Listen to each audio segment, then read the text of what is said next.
will they be? That's the question that God poses in this little parable that Jesus tells.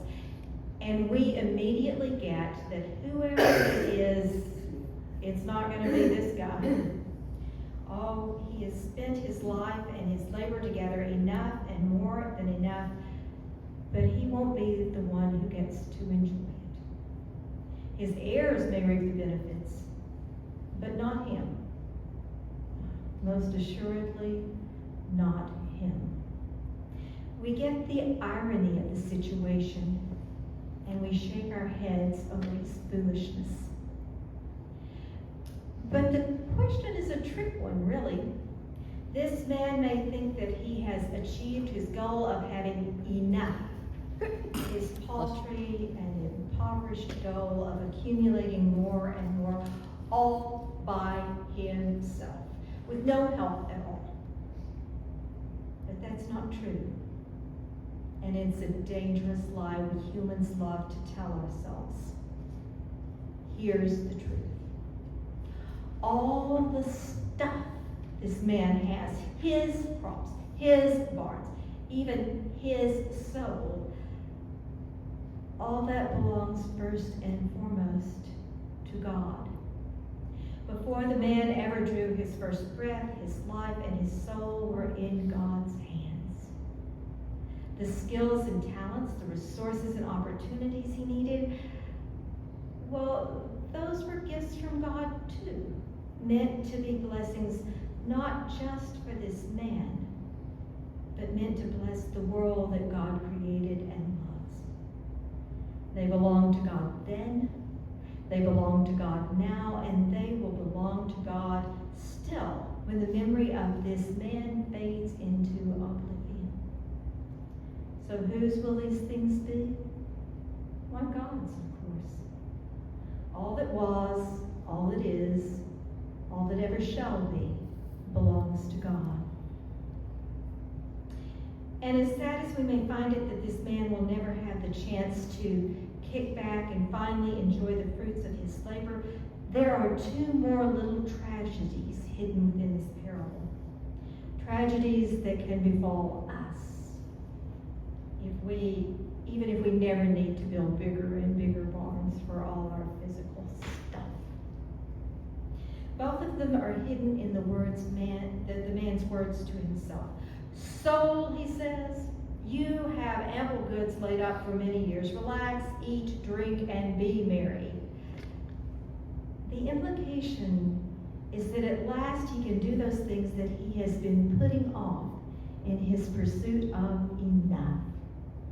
He can let go of his drivenness, his anxiety, his worry, his fear that there won't be enough to sustain him, his perpetual quest to make himself secure by his own efforts.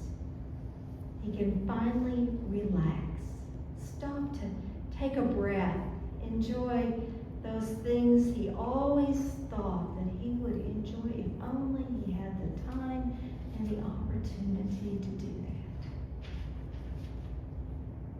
that. And there's where the first tragedy lies. In his headlong pursuit of some point in the distant future when he could finally let go, when he would finally have enough and feel satisfied, he has missed the joy in the journey. The little blessings that come along each day, the ones that slip past unnoticed and unseen unless we are paying attention and storing them up in our hearts against the hard times to come.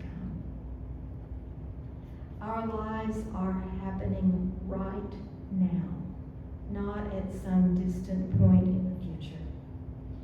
And if we want to live them fully, if we want to live them in the abundance that Christ promises us, we have to be living in this moment, not for some other time that may never come. To be alive right here, right now, and to know the blessing of drawing breath and being awake and aware, to savor each moment of our lives in all their challenge and beauty and glory, that's a great place to start in becoming rich toward God. When we throw ourselves into the arms of the love that surrounds us and holds us fast, we can find ourselves released from our drivenness, our anxiety, our worry, our fear.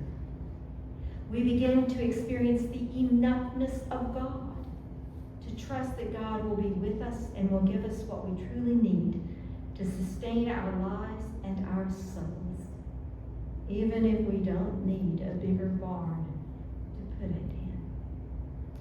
God will be our daily bread that Jesus teaches us to pray for. And that leads us to the second tragedy lurking in the words the man says in this story. Did you notice that those words are directed to himself? There is no suggestion of any relationship beyond that, no suggestion of family and friends, certainly no one in need with whom this man feels any desire to share. He either lacks those relationships or doesn't value them enough to include them in the circle of abundance he thinks he has created by his own efforts. His words focus on what he wants, what he thinks he needs, what he believes he has done.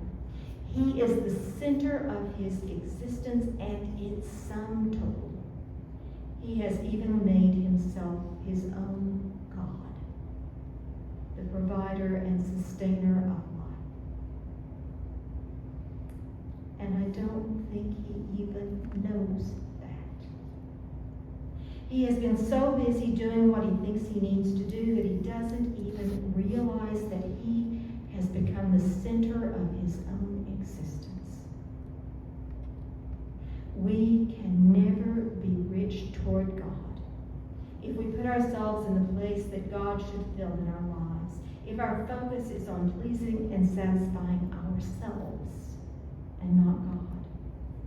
Nor can we become rich in God when we fail to live in the ways that God created us to live. Do you remember what it says way back there in Genesis?